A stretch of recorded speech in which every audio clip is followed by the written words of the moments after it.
Mesdames, Mesdemoiselles et Messieurs, bonjour. Bienvenue dans cet entretien, cette émission spéciale au cours de ce mois spécial qui est dédié à cet être cher qui nous donne la vie, qui nous donne l'éducation, qui nous protège, celle qu'on appelle femme, mère, maman, épouse ou même fille. Alors, dans cette catégorie, il y en a qui, au-delà de ce qu'on nous avait appris hier, que papa au travail, maman à la cuisine, ça a changé avec l'évolution. La femme est allée à l'école, jeune fille, étudier. On a parlé de l'égalité des chances, on a parlé de la parité. Où en sommes-nous aujourd'hui? Est-ce que la femme a évolué en général? Mais du point de vue particulier, la femme congolaise, où est-elle aujourd'hui? Y a-t-il des avancées ou pas? Réfléchir sur ces questions avec une des figures des femmes en République démocratique du Congo. Elle est le numéro 1 de la commune de Kasavubu. Avec elle, on s'est entretenu plusieurs fois. Une femme très ouverte et de sa juridiction et même des professionnels de médias. On a frappé à sa porte. Elle a accepté de nous recevoir. Madame Mbouyimeta Bébé, bourgmestre de la commune de Kasavubu, bonjour. Bonjour. Comment vous allez? Ça va bien, ça va bien. Il faut dire que vous venez récemment de l'Europe. Hein? Oui. Vous êtes président d'une... De l'Union des villes communes, territoire de la République démocratique du Congo, en partenariat avec le Royaume de Belgique. Vous avez commencé ce projet depuis. Il y a eu plusieurs réalisations, même ici à la maison communale, une bibliothèque créée et beaucoup de choses. Ça continue jusqu'à aujourd'hui? Depuis 2006. Ça a été fructifieux C'est très fructifieux. La rencontre en Europe. Parce qu'il y a eu beaucoup de formations et il y a des petites attentions qu'on ne maîtrisait pas, mais maintenant, en tout cas, je pense que quelqu'un qui vient dans la commune ici sent quand même un changement dans l'accueil, dans la façon de rédiger, et la façon de poser des questions. C'est important l'accueil des citoyens, surtout nous travaillons dans le domaine de l'état civil et de la population. Un avantage, un atout ou un désavantage d'être femme? Les deux, les deux. Il y a quelque temps, je disais des avantages, mais aujourd'hui, je trouve que c'est quand même les deux. Quels sont les avantages, quels en sont les désavantages? Vous savez, les gens ne s'attendent pas, parce que vous êtes une femme, les gens ne s'attendent pas à ce que vous réagissez comme un homme. Mais quand je parle de l'homme H, pas homme masculin. Hein, je parle de... Les gens ont tendance toujours à croire que parce que vous êtes une femme, que vous devez toujours être souple. D'ailleurs, c'est ça le piège. Hein. Maman. Dès qu'il vous appelle maman, vous comprenez qu'il déplace le débat, il déplace la chose. Hein. Maman donc, symbolise toujours la tendresse, voilà, la gentillesse. Voilà. Et c'est justement le problème. Pour la gestion, pour l'autorité, ça pose problème. Oui, oui. J'aime bien. Je suis maman. Oui, dans la rue, je suis maman. Mais quand j'arrive à la commune, j'aime bien qu'on m'appelle maman bourgmestre. Qu'on ajoute cette étiquette-là. On vous reproche d'être chaude à la commune. Hein. Vous ne vous laissez pas marcher sur le pied et puis vous secouez un peu tout. Non, quand vous tenez, c'est quand même compliqué. Vous descendez dans les rues. On a appris que dans l'affaire Kinbopeto, vous avez été premier parmi les communes qui avaient respecté les instructions du gouverneur. Parce que vous secouez même dans les rues. Vous n'êtes pas très gentil, vous. Je suis très gentil. Moi, je démontre aux gens ce que la saleté fait. Et les microbes tuent, la saleté tue. Je leur démontre ça. Vous menacez les gens dans les rues. Vous savez, il y a Kinbopeto, on dit quelque part, hein, c'est dans les textes. Nous ferons Kinbopeto avec vous, sans vous, pour vous. Moi, j'ai appuyé Kinbopeto. J'appuie Kinbopeto. Parce que qu'on le veuille ou pas, Kinshasa est en train quand même de changer les mentalités. On doit... Nous, on revient on a fait escale dans d'autres pays africains, on a vu. On a des pays à côté de nous qui n'ont pas ce que nous avons, même en termes humains. Mais ils respectent ce que disent les textes chez eux. Essayons de nous appliquer, c'est tout. D'accord. Est-ce que la femme, aujourd'hui, a pris de la place dans ce pays, ou est-ce que c'est encore un chemin? Il faut dire que c'est un chemin. C'est un chemin semé d'embûches. Hein. Mais la femme congolaise, elle est forte.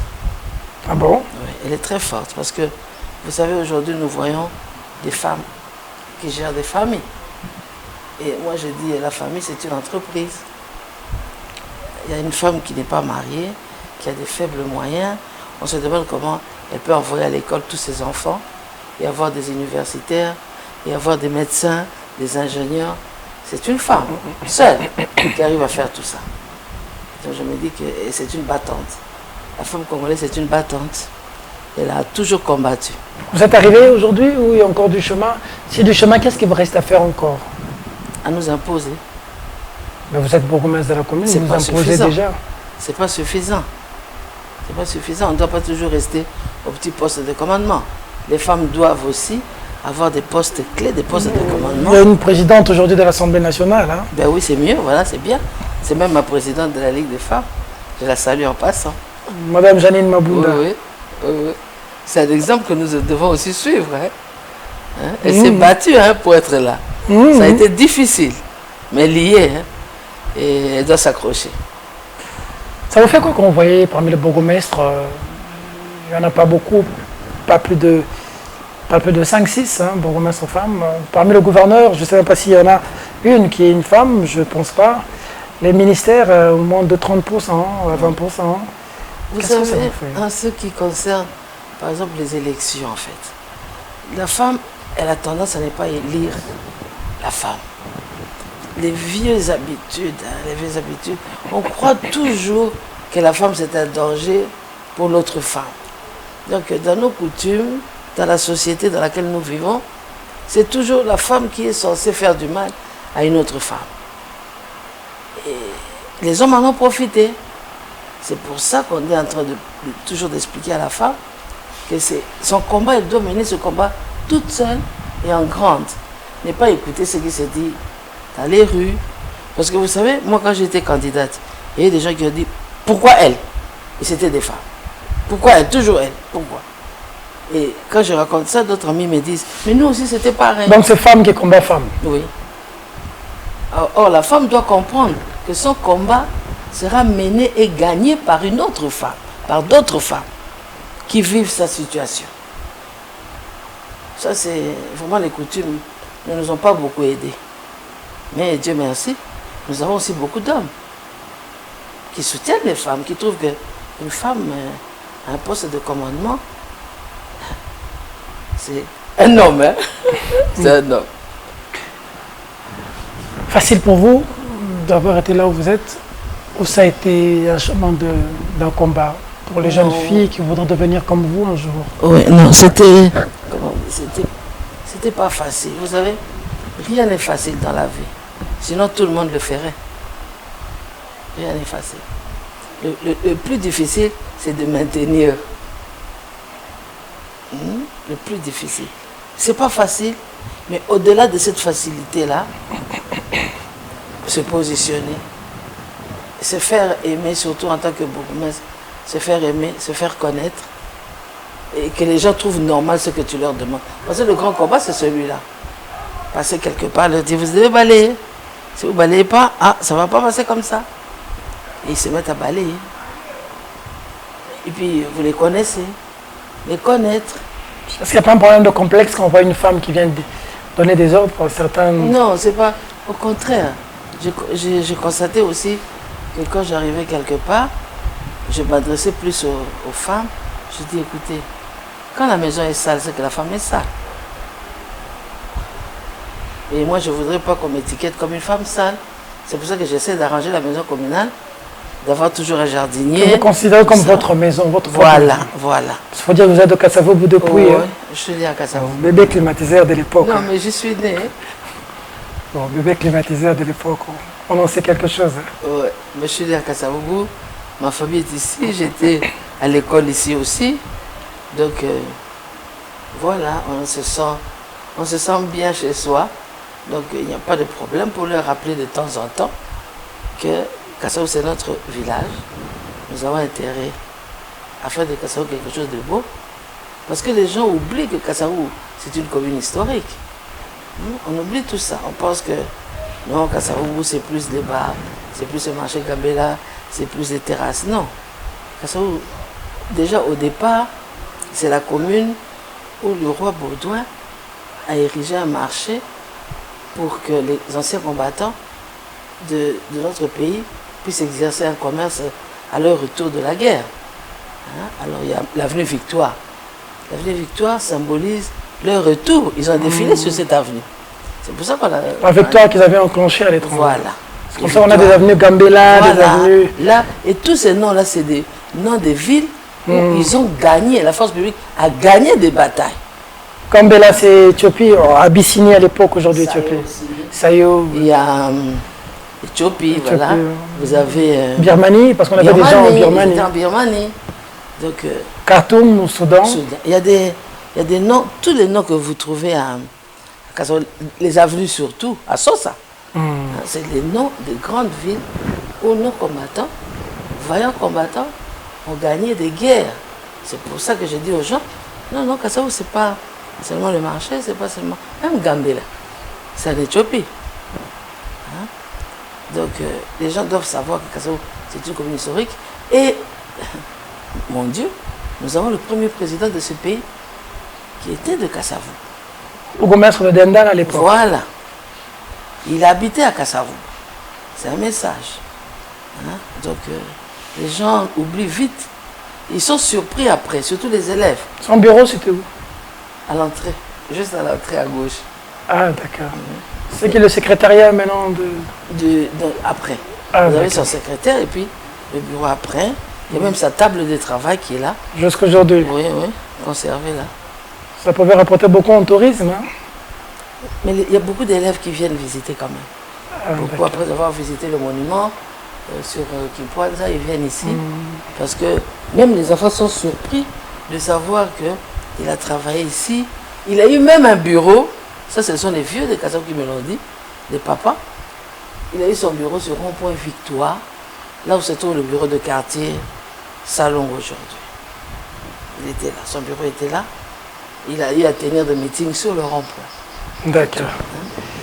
Est-ce que c'est facile de concilier vie professionnelle, vie politique et vie privée? Pour une femme surtout. Non, c'est pas facile. Le nœud du problème, c'est même à ce niveau-là. C'est-à-dire que vous croyez le faire. Hein, vous pensez que c'est comme ça qu'il faut le faire, mais vous avez des fois vos enfants qui ne comprennent pas pourquoi ils ne vous voient pas. Pourquoi vous êtes toujours parti. Voilà. Mais surtout, c'est l'homme. Voilà. L'homme, moi je dis toujours, l'homme, il vous a connu quand? Il vous a connu bourgmestre ou avant? S'il vous a connu pendant que vous êtes bourgmestre, donc il a accepté cet état-là. S'il vous a connu avant? Il a accepté aussi que vous militez dans un parti politique qui allait faire de vous un jour cadre quelque part. Donc moi je vois plus les enfants. C'est à la base de beaucoup de problèmes dans le foyer aujourd'hui. Voilà. Hein. Je vois les enfants. L'homme devient jaloux, la femme rentre tard, elle est tout le temps partie. Non, on ne peut pas ensuite rentrer tard. l'homme trouve une deuxième et le dit. Mais vous savez, ça c'est l'homme congolais, l'homme africain. Il croit toujours que c'est en prenant une autre. Il faut trouver une remplaçante. Il va faire une compensation. Pour faire l'équilibre. Non mais alors quand il se trompe pas là. toujours. Parce qu'après, moi je connais plein d'hommes qui disent « Ah non, je ne peux plus refaire ça. C'est affreux. » Et moi je sais que c'est pas ça. Ce ne sera pas ça. Ce sera difficile avec une vie de couple, il semble, pour certains qui m'ont dit. La femme est tout le temps, comme je vous ai dit tantôt, la femme a étudié, la femme dit moi j'ai étudié, j'ai été à l'université, je dois travailler. L'homme dit mais j'ai de l'argent, je te donne de l'argent à la maison, reste à la maison.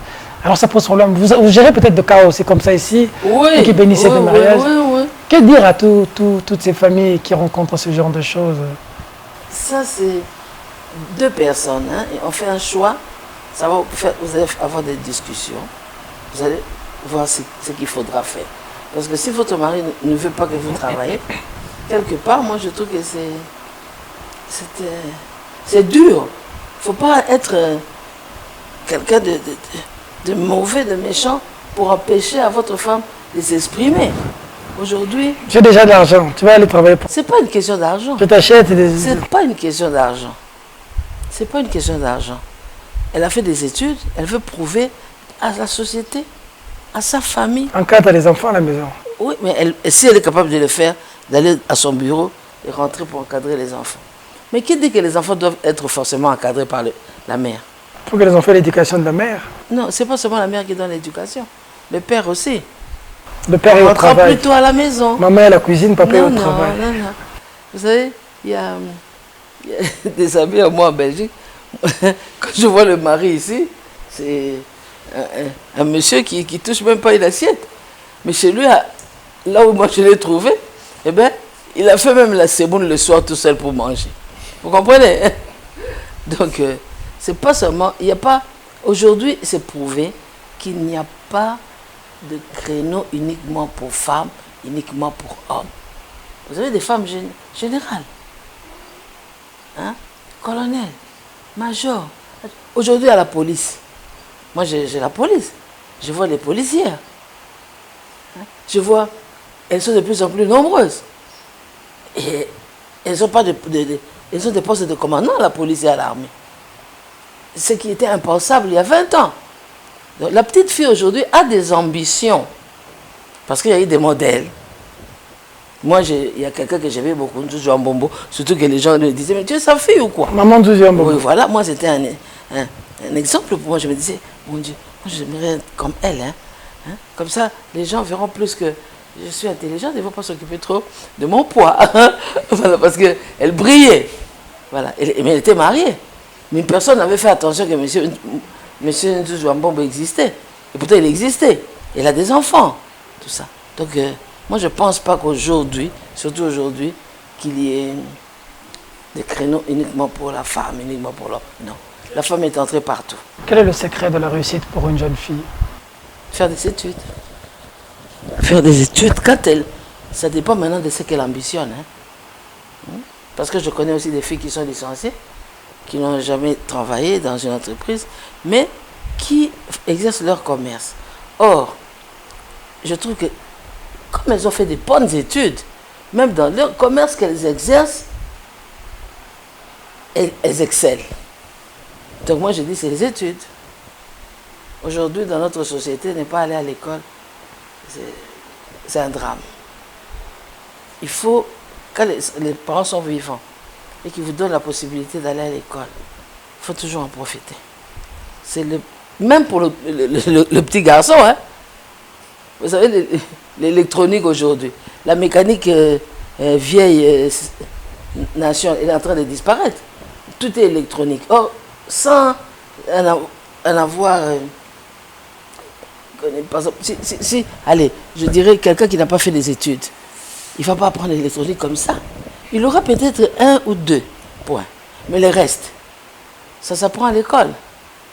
Donc moi je dis que tout le monde doit aller à l'école. 2 cas. D'abord la situation de l'Est, de la femme violée, violentée. Un mot par rapport à ça. Ça, moi je suis très choquée. Vraiment je suis très choquée. Je me dis que la femme congolaise ne mérite pas ça. Hein, on en parle tout le temps. On en parle tout le temps à la presse. Oh le Congo, il y a plein de femmes violées. Et ça fait très mal. On se dit que un jour ça peut arriver à vous-même, hein? À vos filles, à vos sœurs. C'est-à-dire, c'est pas parce que ça ne vous est jamais arrivé que ça ne vous est jamais arrivé. Donc c'est sûr que dans la famille, il y a quelqu'un qui a vécu ces cas. Et alors je me pose la question, pourquoi les hommes violent-ils? Parce que c'est souvent les hommes qui violent des femmes. Alors je me dis, en fait, un homme qui prend par la force ce qu'il ne peut pas avoir, c'est pas un homme. C'est ça la différence. On reconnaît facilement l'homme par rapport à son comportement. La femme n'est pas un butin de guerre. Quand c'est la femme, avec l'habillement aujourd'hui, c'est aussi Vous savez, une violation faite à l'homme. Hein. bon, il y a à boire et à manger là-dessus. On a été en Europe, on a vu des filles pratiquement nues qui n'étaient pas violées. Bon, peut-être vous me direz que l'homme africain est plus chaud. Hein? Alors là... Il est plus lapin que l'homme blanc. Mais on a vu des hommes. Il y a des cas de nudistes même aux États-Unis, hein, où les gens se promènent, tout ça. Il n'y a pas de problème. Ben, chacun a sa C'est culture. dans sa tête. Non, mais puisque nous sommes en train de vivre comme ça, cette culture-là, elle nous rattrape. Elle nous rattrape drôlement. Moi, je suis très choquée sur le problème des violences faites à la femme. Quand je regarde ces émissions, je me demande vraiment si nous nous rendons... Parce que, je vais vous dire quelque chose, Peter.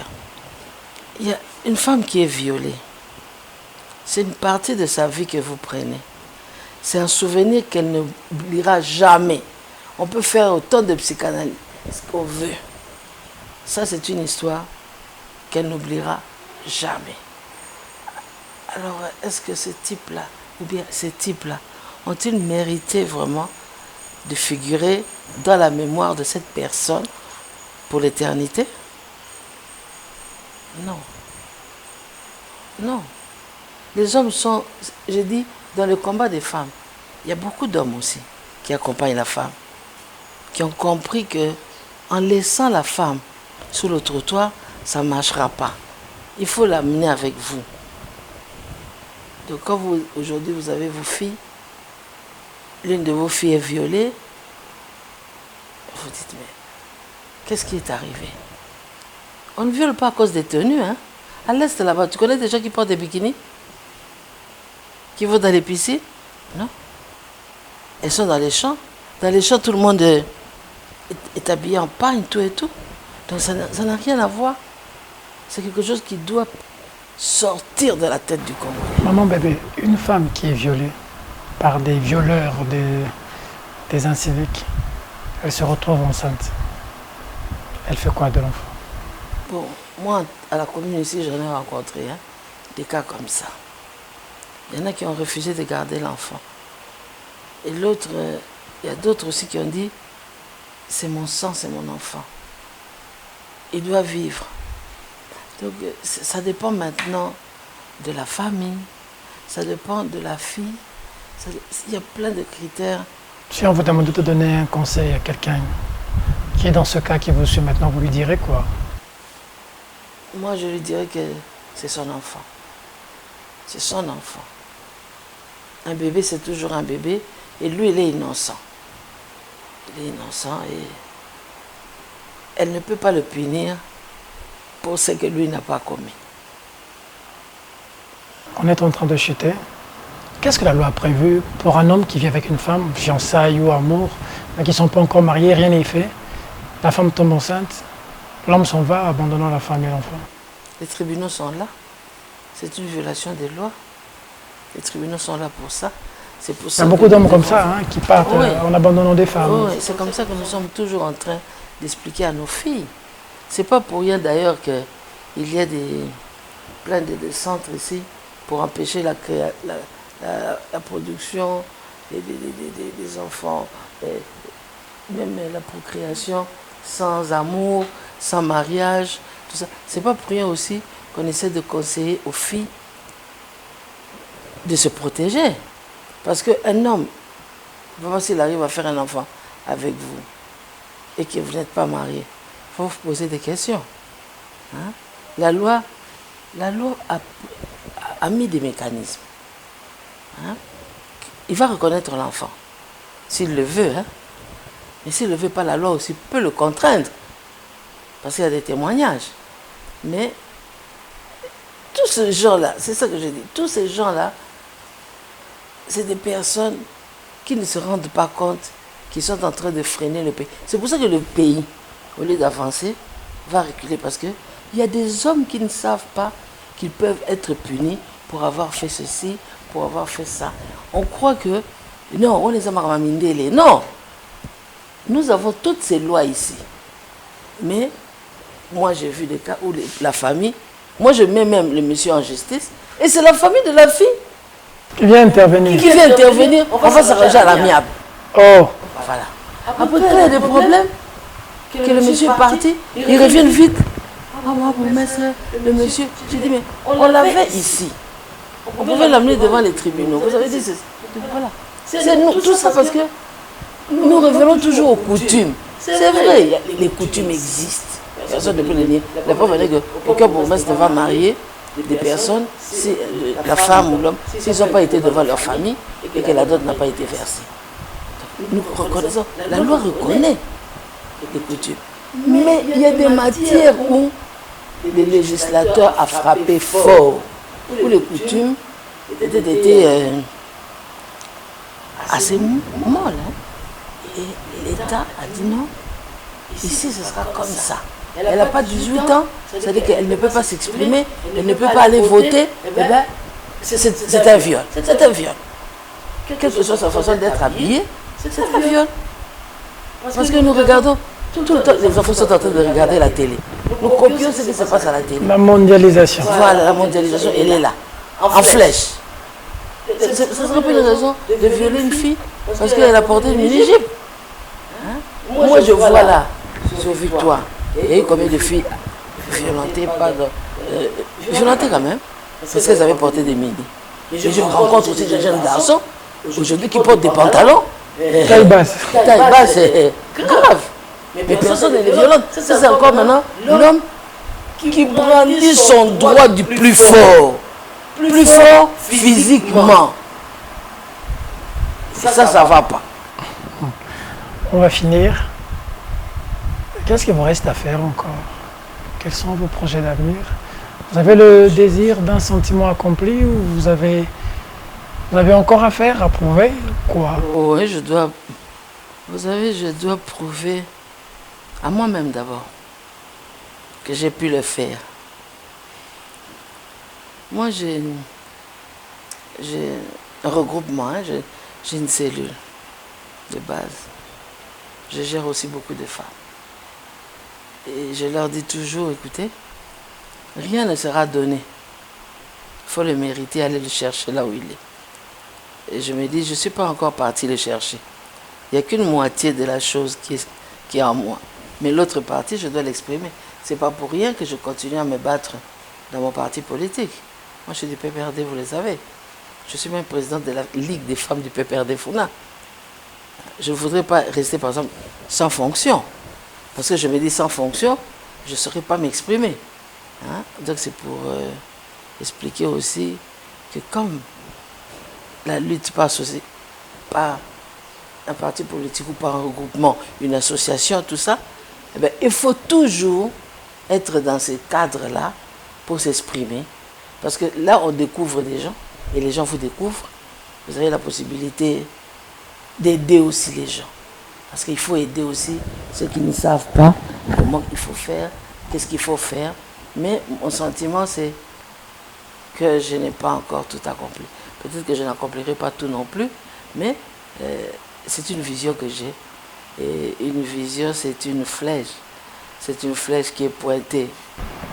Est-ce que vous avez le temps pour vous, pour ceux qui vivent avec vous, les gens que vous aimez, votre famille, vos amours? Est-ce que vous avez du temps pour... J'espère que ce n'est pas du tabou de poser la question à une autorité. Si vous avez un cœur aussi pour aimer quelqu'un. Non, j'ai du temps, mais voilà, il y a des choses qu'on ne dit pas. Il y a des choses qu'on ne dit pas, mais il y a quand même beaucoup de temps. Hein. C'est-à-dire on a pu faire en sorte qu'on soit une personne normale. Hein, parce que vous avez des enfants, vous avez quelqu'un que vous aimez, vous avez la famille, vous avez des deuils, vous avez des mariages, vous avez des baptêmes. Donc vous devez accomplir tout ça. Si vous n'avez pas le temps, c'est que vous n'existez plus. Comment ressentirez-vous ce que vos concitoyens ressentent quand vous ne les sentez pas? Hein? Moi, je pense que en politique, on apprend tout ça. Chaque chose à sa place. Les enfants, les maris, les amis, même la population à sa place. Mais en tant que bourgmestre, j'ai beaucoup de place pour la population. Je prends le temps de recevoir, je prends le temps de les écouter. Parce que je me dis, quand je leur parle, c'est aussi une façon de parler à ma famille. Parce qu'ils sont là, dans cette population, les miens. Hein? C'est dur, hein? Oui, c'est dur. Mais si je vous demandais de particulariser, d'adresser un message à celui que vous aimez le plus, que diriez-vous à la télévision? Je parle à une mère, hein? Mais à une femme aussi. À une femme de quelqu'un. Voilà, je me dis...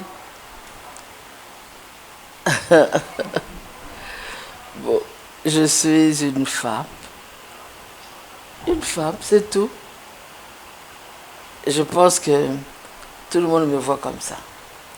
Parce qu'il y a des fois des gens qui pensent que je réagis comme un homme. Non, je ne réagis pas comme un homme. Je réagis comme une femme qui veut qu'il y ait de l'ordre. J'aime pas avoir une vie dissolue. Non, j'aime bien m'amuser, mais j'aime bien le travail. Et c'est ça qui est très important dans ma vie, ce travail. Un message à toutes les femmes qui vous ont suivi aujourd'hui, qu'est-ce que vous leur dites? J'aime bien rencontrer des femmes intelligentes. J'aime bien les femmes qui savent qu'elles sont femmes, mais qui doivent s'exprimer, qui ne voient pas en l'autre, c'est-à-dire l'autre femme, une adversaire ou une ennemie. Non. Ici, il y a plus de femmes en politique, parce que les femmes ont peur. Hein? Les femmes ont peur de faire la politique. Hein? Ah non, c'est un monde trop compliqué. Non, c'est pas compliqué. Vous savez ce que vous êtes parti faire là-bas? Le garçon, il fait aussi. C'est qu'il fait faire et à la fin, on se retrouve dans des partis, dans des associations, mais toujours en se disant que je le fais pour mon pays, je le fais pour moi. Donc la femme doit comprendre qu'elle est cette roue-là qui est en train de rouler à vive allure et que ce sera difficile d'arrêter. Donc elle est obligée, cette femme, d'être toujours avec beaucoup d'autres femmes pour connaître leur opinion.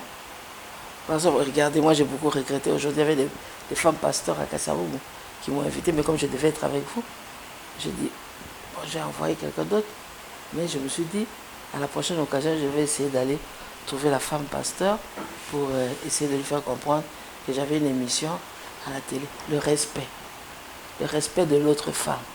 Notre combat est le même, que ce soit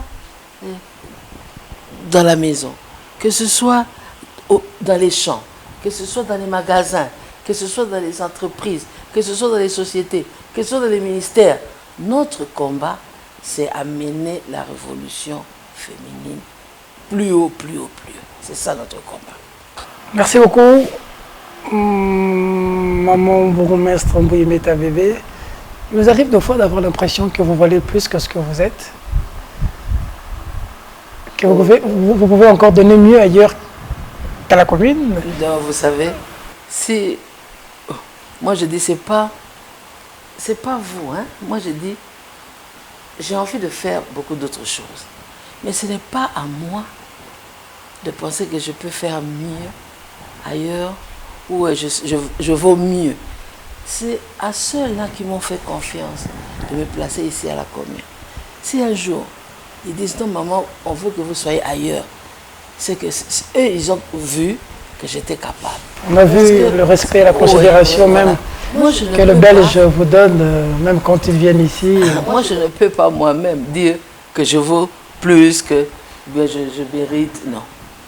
Vous savez, la première personne en classe, quand vous étiez à l'école, ce n'est pas l'enfant qui s'était toujours premier, qui a le plus grand poste dans l'entreprise. Non. Hein? Donc ça aussi, ce sont des opportunités. Moi je dis ce sont des opportunités qu'il faut saisir, c'est tout.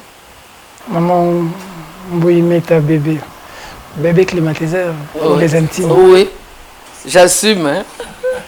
Merci. Merci beaucoup.